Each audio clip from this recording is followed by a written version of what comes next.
ఏమైనా చూడండి అమ్మా, థర్డ్ బీకామ్ ట్యాక్సేషన్ సబ్జెక్ట్ చూసుకోండి. ఇంగ్లీష్ మీడియం లెక్క రాసుకోండి. Following are the incomes of mister Vishnu for the previous year 2019-2020. ఓకేనా? మీరు తెలుగులో రాసుకోండి. మిస్టర్ విష్ణు యొక్క ఆదాయ వివరాలు 2019-2020 గత సంవత్సరానికి సంబంధించినవి మీకు ఈ క్రింది ఇయ్యబడినాయి. పాయింట్స్ వైజ్ రాసుకోండి. మొత్తం 10 పాయింట్లు ఉంటాయి. ఫస్ట్ పాయింట్ రాసుకోండి. మొత్తం 10 పాయింట్స్ వస్తాయి. ఫస్ట్ పాయింట్ రాసుకోండి. ఇంగ్లీష్ మీడియం వాళ్ళు received 20,000 in India, which accrued ACCRUED, which accrued in England. తెలుగులో 20,000 రూపాయలు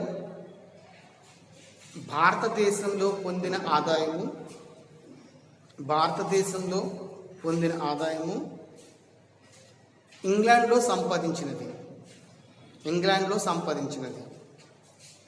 next point, B point, 10,000 earned in India but received in England. తెలుగులో 10,000 రూపాయల ఆదాయము భారతదేశంలో పొంది దాన్ని ఇంగ్లాండ్లో తీసుకున్నాడు. నెక్స్ట్ పాయింట్,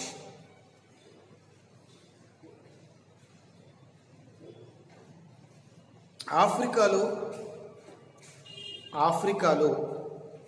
5,000 రూపాయలు సంపాదించినాడు. 5,000 రూపాయలు సంపాదించినాడు.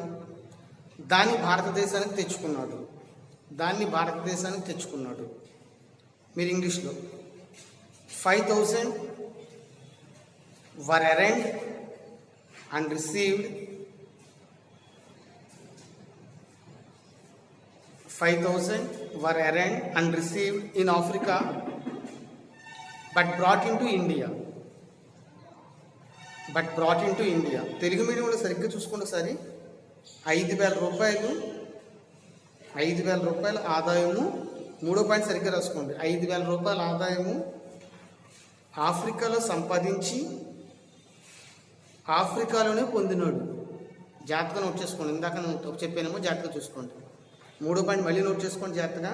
ఫైనల్గా 5,000 రూపాయల ఆదాయము ఆఫ్రికాలో సంపాదించి ఆఫ్రికాలోనే పొందినాడు. దాన్ని భారతదేశానికి తెచ్చుకున్నాడు. ఓకేనా? Next point, D point, 10,000 were English మీడియంలో 10,000 were earned and received in Japan from a business which was controlled and managed in Japan. తెలుగులో చూడండి. జపాన్లో సంపాదించి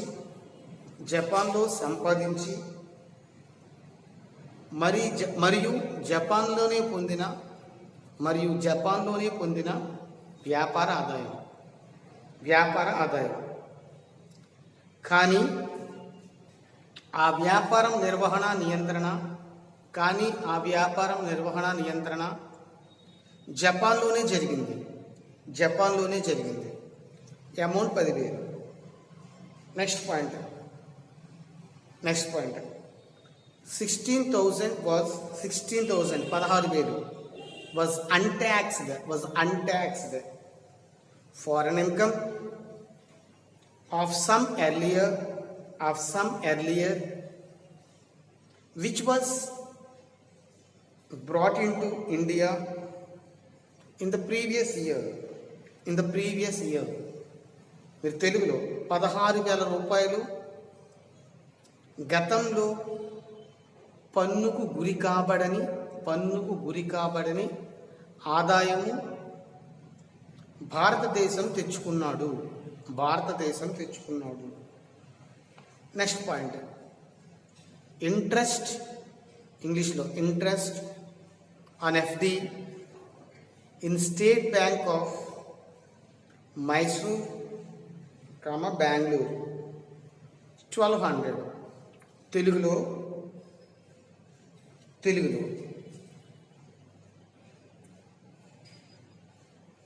state bank of SBI, state bank of Mysore fixed డిపాజిట్లపై వడ్డీ బెంగళూరు రాష్ట్రానికి సంబంధించినది 1200.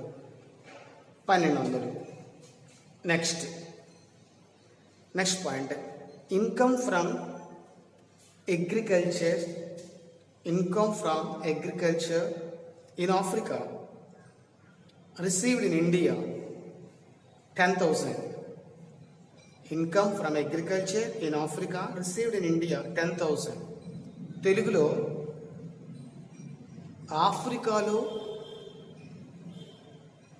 ఆఫ్రికాలోని వ్యవసాయ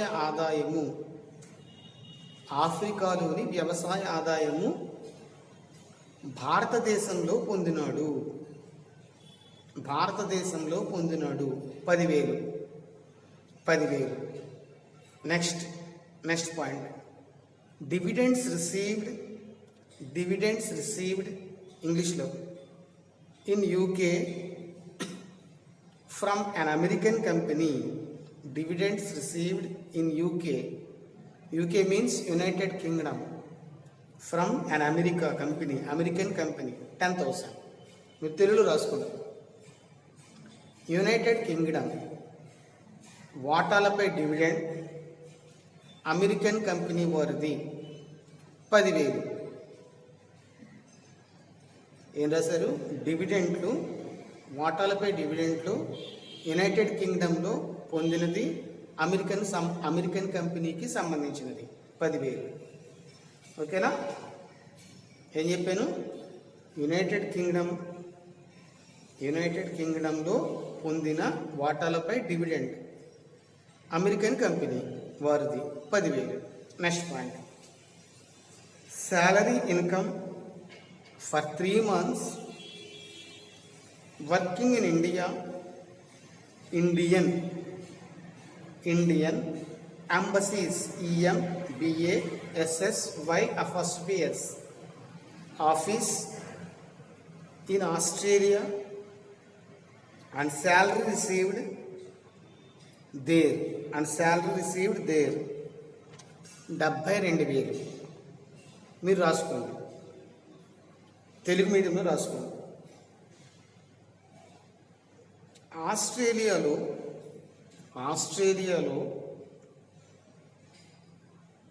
భారతదేశం తరపున దౌత్య కార్యాలయంలో పొందిన 3 నెలల జీతం అక్కడే తీసుకున్నాడు 72,000.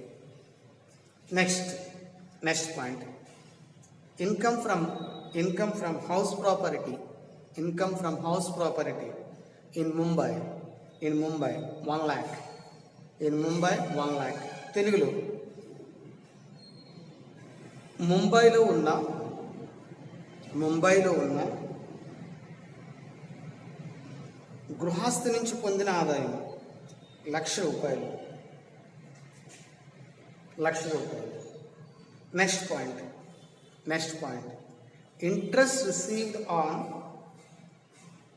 P చుక్క, O చుక్క, S చుక్క, B అకౌంట్ అంటే పోస్టల్ సేవింగ్స్ బ్యాంక్ అకౌంట్ అని మన అర్థం. PO అంటే అర్థం పోస్టల్ అని, SB అంటే సేవింగ్స్ బ్యాంక్ అని.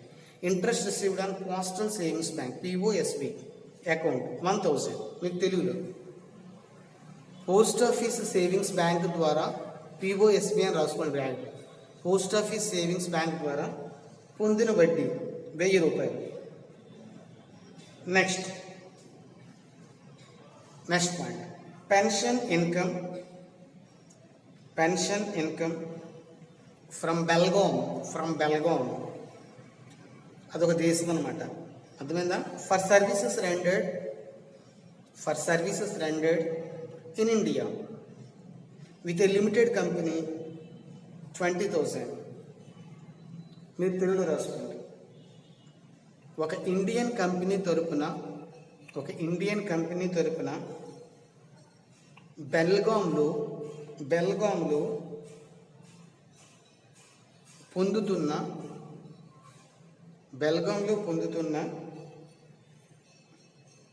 పెన్షన్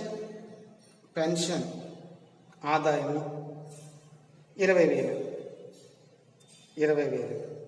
నెక్స్ట్ పాయింట్, ఆఖరి point, gift from relatives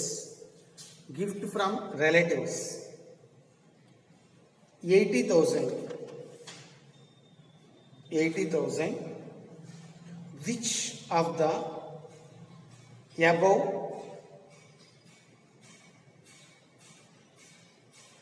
point రాసారా? Gift from the relatives rupees 80,000. అక్కడితో పాయింట్ అయిపోయింది. Gift from the relatives rupees 80,000. తెలుగులో బంధువుల ద్వారా పొందిన బహుమానాలు 80,000. నెక్స్ట్ పాయింట్ అంటే ఆఖరి ముక్క, which of the above items are taxable of mister Vishnu. మీరు తెలుగు పై అంశాలలో ఏ అంశాలకు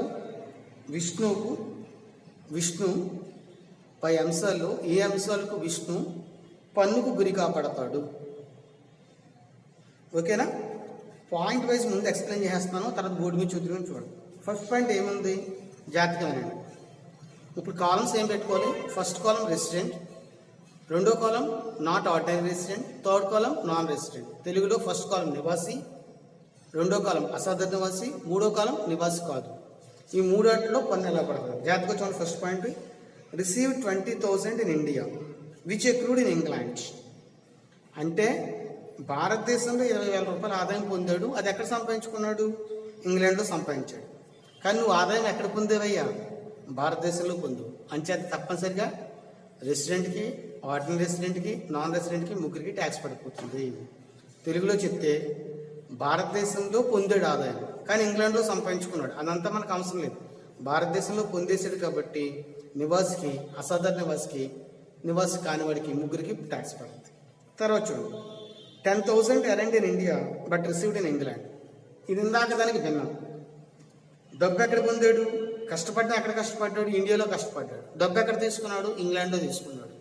అంటే worked in India, received income in England, ఎక్కడైనా తీసుకొచ్చాడు. అందుకని ఇది అబ్సల్యూట్లీ భారతదేశ ఆదాయం కాబట్టి నివాసికి, అసాధారణ నివాసి కానివాడికి ముగ్గురికి పన్ను పడుతుంది. అంటే రెసిడెంట్కి, ఆర్డినరీ రెసిడెంట్కి, నాన్ రెసిడెంట్కి ముగ్గురికి ట్యాక్స్ పడుతుంది. Because it in absolutely Indian income. తర్వాత చూడండి, మూడో point, 5,000 are earned and received in Africa but brought in to India. ఇక్కడ చూడండి, 5,000 రూపాయలు పని ఒక ఉద్యోగం చేశాడు. ఎక్కడ చేశాడు? ఆఫ్రికాలో చేశాడు. డబ్బు కూడా ఎక్కడ పొందాడు? ఆఫ్రికాలోనే పొందాడు. అంచేత ఫస్ట్ అక్కడికే ట్యాక్స్ పడుతుంది. అది ఇండియాకి తెచ్చుకోవచ్చు, అమెరికాకి తెచ్చుకోవచ్చు, జపాన్కి తెచ్చుకోవచ్చు, ఎక్కడైనా తెచ్చుకోవచ్చు. కానీ ఆడు ఎక్కడ పనిచేశాడు? ఆఫ్రికాలో పనిచేశాడు. ఆఫ్రికాలోనే జీతం తీసేసుకుంటాడు. అంచేత అది ఆఫ్రికా ఇన్కమ్ అవ్వదు, కానీ ఇండియన్ ఇన్కమ్ అవ్వదు. ఫస్ట్ వాడికే ట్యాక్స్ పడుతుంది. ఎందుకని? వాడు భారతదేశం మీద కట్టాలి, విదేశీ ఆదాయాల మీద కూడా కట్టాలని చెప్పాను. ఎవడు? నివాసి అన్నవాడు. అంచేత మిగతా ఇద్దరికి ట్యాక్స్ పడదండి. హ్యాపీనా? ఫస్ట్ వాడికి మాత్రమే ట్యాక్స్ పడదు. ఎందుకని? అది ఆఫ్రికా ఇన్కమ్. ఫస్ట్ వాడు భారతదేశంలో ఆదాయానికే కట్టాలి, ఇతర దేశాల ఆదాయాలకు కట్టాలి కాబట్టి ఫస్ట్ వాడికి మాత్రమే పడుతుంది, మిగతా ఇద్దరికి పడదండి. నెక్స్ట్ చూసుకోండి, 10,000 were earned and received in Japan from business which was controlled and managed in Japan. అంటే 10,000 రూపాయలు పనిచేశాడు, జపాన్లో కష్టపడ్డాడు, జపాన్లోనే పొందాడు. ఆ వ్యాపారం నిర్వహణ నియంత్రణ కూడా ఎక్కడ జరిగింది? జపాన్లోనే జరిగింది. అంచేత ఇది కంప్లీట్ ఫారెన్ ఇన్కమ్. ఫస్ట్ వర్డ్కి మాత్రమే ట్యాక్స్ పడదు. ఎందుకని ఫస్ట్ వర్డ్ నివాసాన్ని వాడికి ఎవరికి పడుతుంది? భారతదేశ ఆదాయం మీద కట్టాలి, విదేశీ ఆదాయం మీద కట్టాలి. కాబట్టి ఫస్ట్ వర్డ్కి ఒకటే పడుతుంది. ఆర్డినరీ రెసిడెంట్కి అంటే అర్థం అడేవాడు అసాధారణ నివాసికి పడదు, నివాసి కానివాడికి పడదు. అర్థమైందా? నాట్ ఆర్డినరీ రెసిడెంట్కి, నెక్స్ట్ నాన్ రెసిడెంట్కి పడదు అనమాట. మిగతా ఇద్దరికి పడదు. ఎందుకని? ఇది జపాన్ ఇన్కమ్. వ్యాపారం కూడా జపాన్లో జరిగింది, దాని నిర్వహణ నియంత్రణ కూడా జపాన్లో జరిగింది. నెక్స్ట్ పాయింట్ చూడండి. 16,000 was untaxed foreign income of some earlier which was brought into India the previous year. అంటే గతంలో పన్ను ఎక్కడో సంపాదించు అక్కడే పన్ను గురి కాబడినప్పుడు భారతదేశంలో అసలు పన్ను గురి కాదు. అంచేత ముగ్గురికి ట్యాక్స్ ఉండదు. 16,000 రూపాయల ఇన్కమ్ ఎక్కడో ఫారెన్లో కష్టపడ్డాం, అక్కడ పన్ను గురి కాపడలేదు, అక్కడే పన్ను గురి కాపడినప్పుడు ఇండియాకి తెచ్చుకుంటే పన్ను ఎందుకు గురి కాపడుతుంది? దీనికి ముగ్గురికి ట్యాక్స్ పడుతుంది. తర్వాత చూడండి. Interest on FD in state bank of Mysore. Mysore అనేది మన ఇండియాలోనే ఉంది, బెంగళూరు స్టేట్లో ఉంటుంది. అర్థమైందా? ఇతర దేశం అనుకోకండి. అంచేత ఏంటనమాట, నువ్వు డబ్బు ఎక్కడ దాచావు? స్టేట్ బ్యాంక్ ఆఫ్ ఇండియాలో ఫిక్స్డ్ డిపాజిట్ ఇచ్చింది. ఇప్పుడు ఆంధ్రప్రదేశ్ ఉంది, అమరావతి హెడ్ క్వార్టర్. అలాగే మన హెడ్ క్వార్టర్ ఏంటి? తెలంగాణ ఉంది, హెడ్ క్వార్టర్ హైదరాబాద్. అలాగే బెంగళూరు, మైసూర్ అనేది ఏంటనమాట బెంగళూరు స్టేట్లో ఉంటుంది. ఆ బ్యాంకులో డబ్బు దాచావు, 1200 రూపాయలు ఇంట్రెస్ట్ వచ్చింది. అది మన భారతదేశ ఆదాయం. అంచేత ముగ్గురికి ట్యాక్స్ పడుతుంది. ఎవరికి? నివాస్కి, అసాధారణ నివాస్కి, నివాస్ కానివాడికి. అంటే అర్థం resident, ordinary resident, not ordinary resident, next non రెసిడెంట్కి ముగ్గురికి పడుతుంది. Next income from agriculture in Africa received in India. ఆఫ్రికాలో ఎక్కడ వ్యవసాయం చేసాడంటే ఏదో మొక్కలు పండించాడు, ఏదో గోంగూర వేసాడు, తోటకూర వేసాడు, మనకు అవసరం లేదు. అక్కడ వ్యవసాయం అక్కడ చేశాడు, డబ్బు ఎక్కడ తీసుకున్నాడు? ఇండియాలో తీసుకున్నాడు. అది ఇండియన్ ఇన్కమే. ఇండియాలో డబ్బు తీసుకుంటే ఇండియన్ ఇన్కమ్ ఇంకా. అందుకని ఏంటనమాట ముగ్గురికి ట్యాక్స్ పడదు. ఎవరికి? నివాస్కి, అసాధారణ నివాస్కి, నివాస్ కానివాడికి. రెసిడెంట్కి, నాన్ రెసిడెంట్కి, ఆర్డినరీ, నాట్ ఆర్డినరీ రెసిడెంట్ ముగ్గురికి పడుతుంది. నెక్స్ట్ చూడండి. Dividend received in UK from American company. ఇది ఎక్కడుంది? కంపెనీ ఏమో అమెరికాలో ఉంది, యునైటెడ్ కింగ్డమ్ అంటే ఇంగ్లాండ్లో తీసుకున్నాడు. ఈ రెండు కూడా ఫారిన్ ఇన్కమ్స్. ఫస్ట్ వర్డ్ మాత్రమే కట్టాలి, మిగతా ఇద్దరు కట్టట్లేదు. డివిడెంట్ అనేది ఏంటనమాట యూకేలో ఉంది, యూకేలో తీసుకున్నాడు. యూకే అంటే ఇంగ్లాండ్, యునైటెడ్ కింగ్డమ్. ఇది ఏ కంపెనీ? American company. రెండు కూడా ఇతర దేశాలవే కాబట్టి ఫస్ట్ వర్డ్కి మాత్రమే ట్యాక్స్ పడుతుంది. తర్వాత చూడండి. Salary income from 3 months for working in Indian embassies office in Australia and salary received there. ఇలా చూడండి. ఎంబసీస్ అంటే అర్థం ఏంటంటే విదేశీ దౌత్య కార్యాలయాలు. అంటే మన దేశంలో ఇతర దేశాల వాళ్ళు ఉంటూ ఉంటారు. అంటే అమెరికా, చైనా, జపాన్ అలా 185 దేశాల రాయబారులు మన ఇండియాలో నివసిస్తూ ఉంటారు. వాళ్ళకి ఎవరు చెల్లిస్తారు శాలరీ? ఆ దేశం వాళ్ళు చెల్లిస్తూ ఉంటారు. అలాగే మన ఇండియా వాళ్ళు కూడా 185 దేశాల్లో ఉంటూ ఉంటారు. వాళ్ళకి శాలరీ ఎవరు ఇస్తారు? మన ఇండియన్ గవర్నమెంట్ ఇస్తారు. దీన్ని ఏమంటారంటే దౌత్య కార్యాలయం అంటారు తెలుగులో. ఇంగ్లీష్ ఏంటారంటే ఎంబసీస్ అంటారు. అలా ఏం చేశారనమాట, ఒకడు salary income 3 months working in India embassies office in Australia. భారతదేశం తరపున ఆస్ట్రేలియాలో ఒక విదేశీ దౌత్య కార్యాలయం ఉంది, అక్కడ పనిచేశాడు మనోడు. అక్కడ పనిచేస్తే శాలరీ ఎవరు ఇచ్చారు? ఇండియా వాళ్ళు ఇచ్చారు. అంచేత ఇండియన్ ఇన్కమే కదా అది. ముగ్గురికి ట్యాక్స్ పడుతుంది. ఆస్ట్రేలియాలో ఆఫీస్ ఉంది, కానీ అది ఏ కంపెనీ ఎవరు పెట్టుకున్నారు? భారతదేశం తరపున రాయబారిగా అక్కడ పనిచేస్తాడు. అంచేత భారతదేశ ఆదాయం కాబట్టి ముగ్గురికి 72,000 ట్యాక్స్ పడుతుంది. చూడండి. తర్వాత income from house property in Mumbai. Mumbai అంటే చూడండి, అస్తమానం జబర్దస్త్లో పాట వస్తూ ఉంటుంది కదా, ముంబై పోతా బొబ్బులా మిఠాయి తెస్తావని. ముంబై భారతదేశంలోనే ఉంది. వరదలు, కరోనా కూడా అక్కడే ఎక్కువ ఉంది. దేశంలో సగం కరోనా అక్కడే ఉంది. అంచేత ముంబై అనేది మన దేశంలో ఉంది. అంచేత ఇండియన్ ఇన్కమ్. అందుకని ముగ్గురికి ట్యాక్స్ పడుతుంది. ఎవరికి? నివాస్కి, అసాధారణ నివాస్కి, నివాస్ కానివాడి. రెసిడెంట్కి, నాట్ ఆర్డినరీ రెసిడెంట్కి, నాన్ రెసిడెంట్కి ముగ్గురికి ట్యాక్స్ పడుతుంది. నెక్స్ట్ చూడండి. Interest receive on POSB accounts 1,000. ఇలా చూడండి. ఇది ఎగ్జామ్టెడ్ ఇన్కమ్ అని రాసుకుంది. ఎగ్జామ్టెడ్ ఇన్కమ్ అంటే పన్ను మినహాయింపు ఉంటుంది.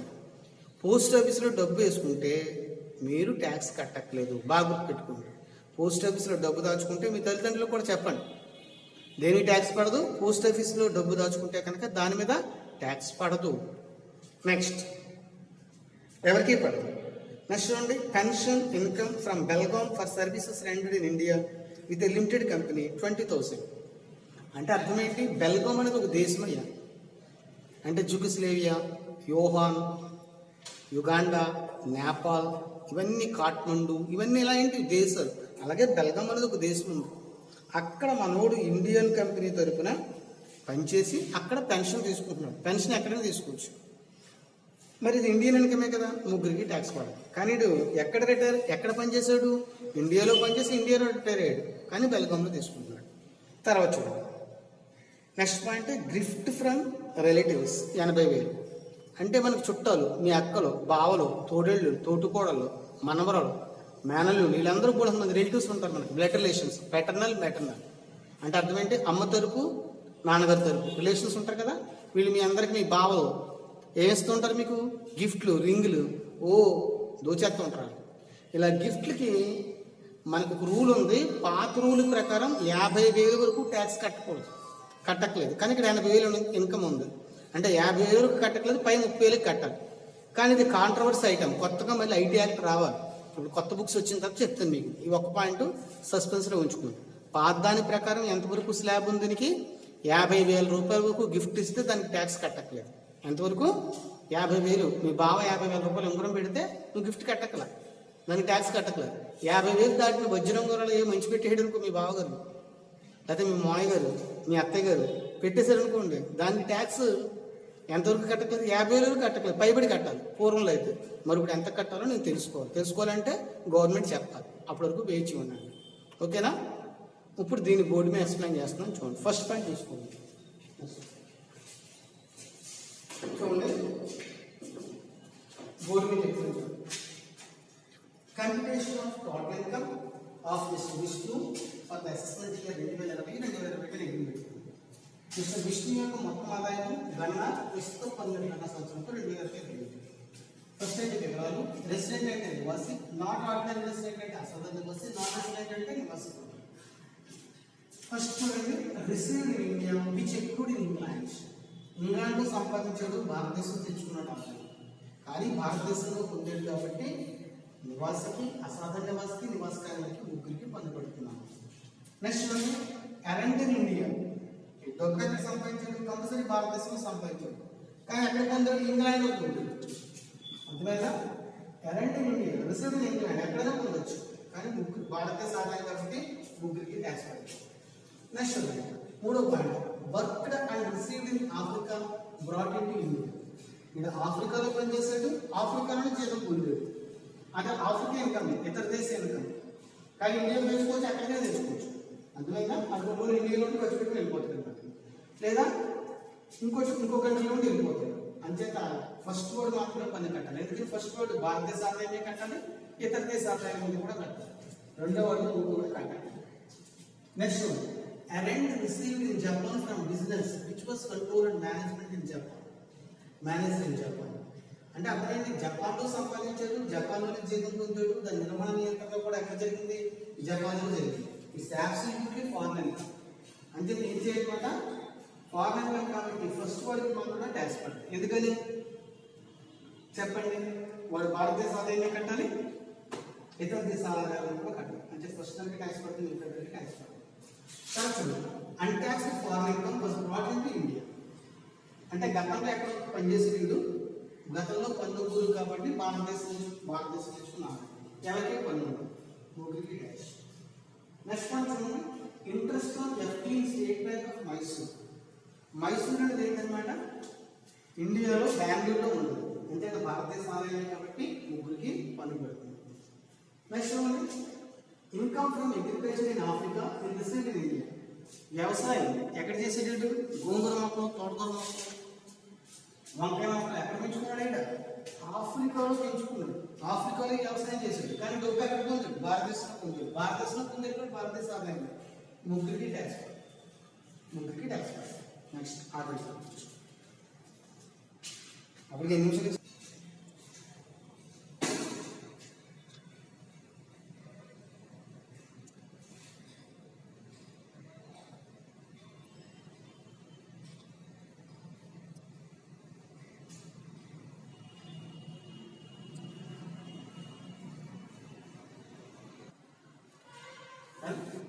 చూడమ్మా, dividend received in UK from an American company. యూకేలో కొందరు వాటర్ పెట్టింది, అంటే ఎలక్ట్రిక్ ఉన్నాము, అక్కడ వాటర్ డిపెండ్ పొందాడు, ఇది అమెరికన్ కంపెనీ. అంచేత మన భారతదేశంలో కాదు కాబట్టి ఫస్ట్ వాడికి మాత్రమే ట్యాక్స్ పడదు. ఎందుకని అక్కడ భారతదేశ ఆదాయం మీద విదేశీ ఆదాయం రెండింటికి ట్యాక్స్ పడదు. తర్వాత salary income for 3 months working in Indian analysis office in Australia and salary అంటే ఆస్ట్రేలియా దౌత్య కార్యాలయం. అంటే చెప్పాను కదా, ఈ దేశంలో దౌత్య కార్యాలయం ఉంటాయి. అయితే మన వాళ్ళు ఇతర దేశాలు మన దేశంలో పనిచేస్తూ ఉంటారు. అంటే ఇది భారతదేశ ఇన్కమ్, ఇదే ఏమైతే భారతదేశ ఆదాయం కాబట్టి ముగ్గురికి ట్యాక్స్ పడుతుంది. 72,000. తర్వాత చూడండి, తర్వాత ఏంటి,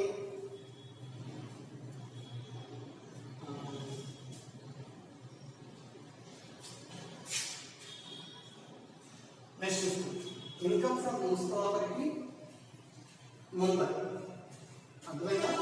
ముంబై అనేది ఎక్కడ ఉంది? భారతదేశంలో ఉంది. అంచేత ముగ్గురికి ట్యాక్స్ పడాలి, లక్ష. అర్థమైందా? ముగ్గురికి ట్యాక్స్ పడాలి. తర్వాత ఇంట్రెస్ట్ రిసీవ్ ద POSS అంటే పోస్టల్ సేవింగ్స్ బ్యాంక్ డిపాజిట్ 20 ఎవరికి పన్ను పడుతుంది. పోస్ట్ ఆఫీస్లో పన్ను దాచుకుంటే డబ్బు పడుతుంది. నెక్స్ట్ పెన్షన్ ఇన్కమ్ ఫ్రమ్ బెల్గోన్ for services rendered in India ఇది లిమిటెడ్ కంపెనీ. ఒక ఇండియాలో ఒక కంపెనీలో పనిచేశాడు, కానీ ఇది ఎక్కడ డబ్బులు తీసుకుంటున్నాడు? బెల్గోన్లో తీసుకుంటాడు. అది ఇండియన్ ఇన్కమ్ కాబట్టి ముగ్గురికి ట్యాక్స్ పడుతుంది. నెక్స్ట్ గిఫ్ట్ ఫ్రమ్ రిలేటివ్స్, బంధువుల నుంచి బంధువు అన్నాడు. ఈ పాయింట్ ఎందుకు వర్క్ చేస్తారంటే పాత రూల్ ప్రకారం 50 తీసుకోవాలి, ఇంకా కొత్త రూల్ రావాలి కాబట్టి ట్యాక్స్ పెట్టుకున్నాను అన్నమాట. నేను తర్వాత డిస్కస్ చేస్తాను. మొత్తం టోటల్ వేసుకుంటే 2,58,200. ఓకేనా? రెండో బస్సు 2,38,200, తర్వాత దాంట్లో కూడా 2,38,200. Okay, thank you.